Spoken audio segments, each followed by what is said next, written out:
you know, that was a good job. That was fun. You know, she and I were the leads in the movie. That was exciting. But 44 years later, it's just unfathomable. And you people are just really incredible. It's amazing. I mean, I don't know how it's film 45, so I don't know how that has the film 44 years old.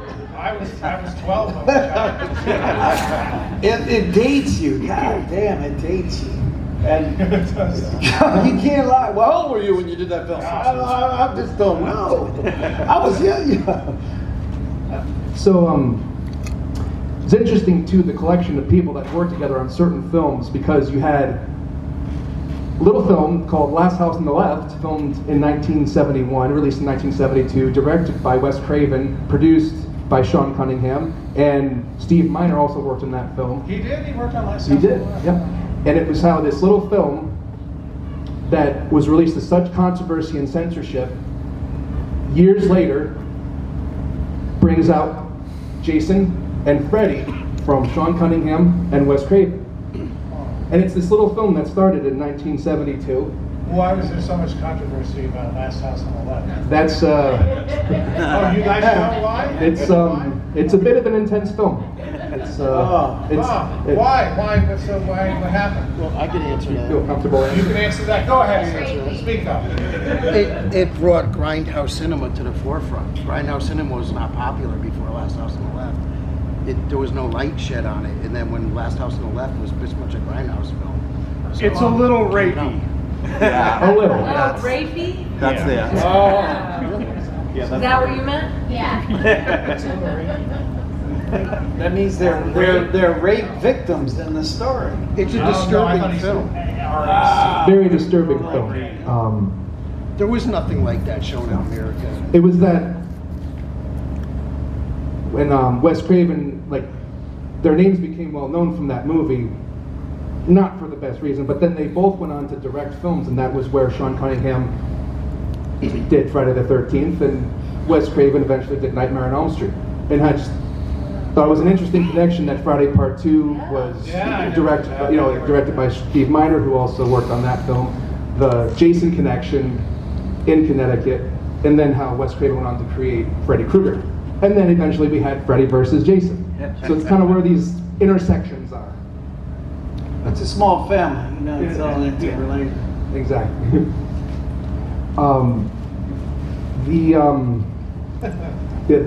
I'd like some more questions directed directly to me. Exactly. So John,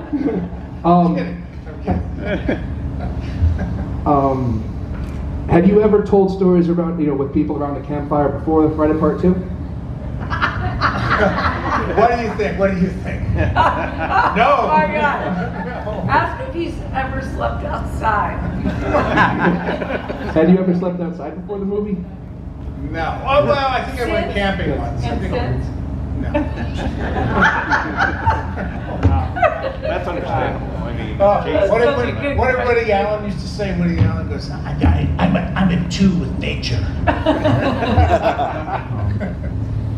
What are each of your favorite memories of Connecticut when you were working on the movie?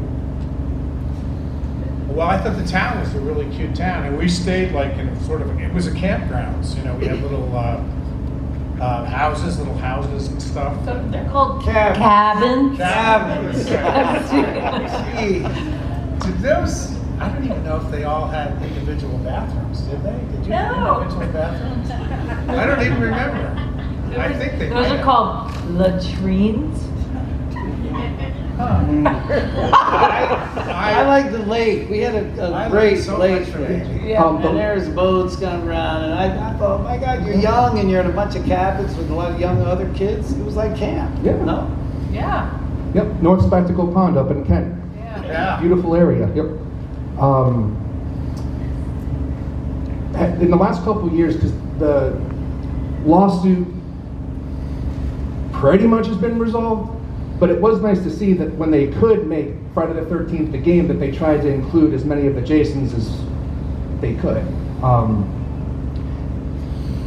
Did you end up getting any of the Blu-rays or ever play the games or anything? No, but boy, was that popular. And I met the guys in Louisville, I guess, who wrote the game or produced it, and they said it was one of their most successful games. And they also did the Texas Chainsaw Right, the game. official Texas Chainsaw game. Yeah, and that was big too, but I know Friday the 13th was so great, but they had to just stop. How long ago did they do this? Did they make this game? Last 5 years or 2017. so? They got 2017. the game's on hold right now, no? Yeah, because they shut the server down until they can make some kind of deal. Well, there are issues now with it. So I believe Sean Cunningham has gotten involved and said, no more game for now. Right.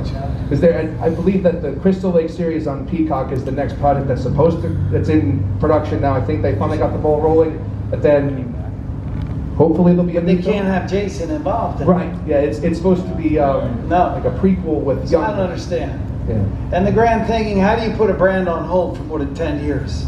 And look at all of you, the fans are keeping this alive. You're keeping it alive, you're supporting it, you're buying the memorabilia, the toys keep coming, the books keep getting sold. I don't know how many versions of Peter Brocky's book have been sold. I know I keep seeing them all the time. So the brand is lucky that there's so much support. I don't know anybody in the industry who put a brand on hold for more than 10 years. That's true, that's a good point, really. I mean, Because like you said, the fans aren't sick of it, you know. so who's sick of it? James Bond can't do that. He can't take a break and come back, right? Exactly. Come on, I mean, So, Amy, the scenes where you were attacking Jason by far were my absolute favorite for any of the final girls in any slasher film. Did you do any like sports or anything like in high school, like that maybe like? Well, Yeah. I grew up with 3 brothers. Yes, yeah. So that, so I was trained at a very young age to defend myself. I played lacrosse and hockey. I was kind of, more of an outdoors person than John was. And, That's not saying a lot. I was just, I'm more physical, active kind of person. And then, a lot of time, poor Steve Dash, God, R.I.P. I mean, he really, I was not very good with him because, as a stunt person, you move on certain counts. Like, you wait to 3 before you do the action. But when you're an actress like me, a young actress with a bunch of adrenaline in me, I'm like, 2.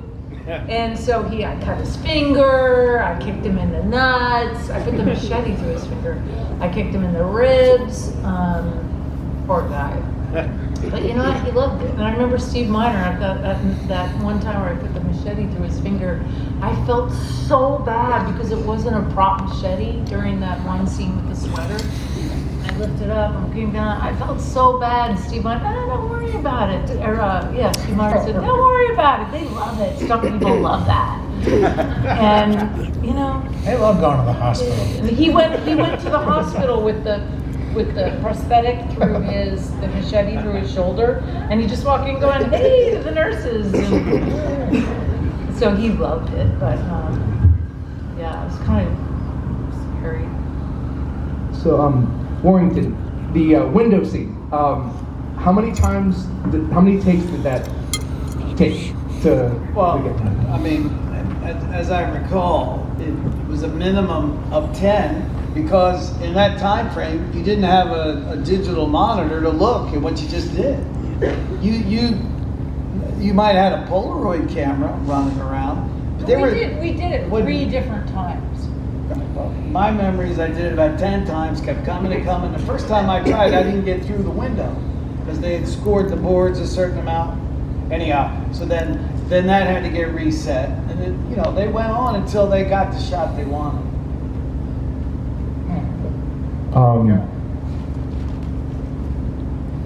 Have you had a chance to read or watch the collected documentary and book Crystal Lake Memories?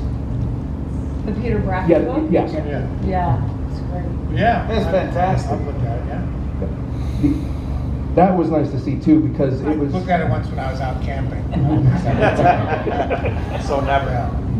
It's a long weekend out in the woods. It's all dog-eared. It's got bookmarks in it. It's got dirt Yeah. all in it from the frogs and the campfire. You know, Marshmallow. You know, if I knew the final girl thing like 40 years ago is going to be such a big deal, I think I would have read for Amy's part. If I knew the monsters were gonna be so big, I would have read for Jason. That's right. Yeah. That's right. It's true. Man. Even better.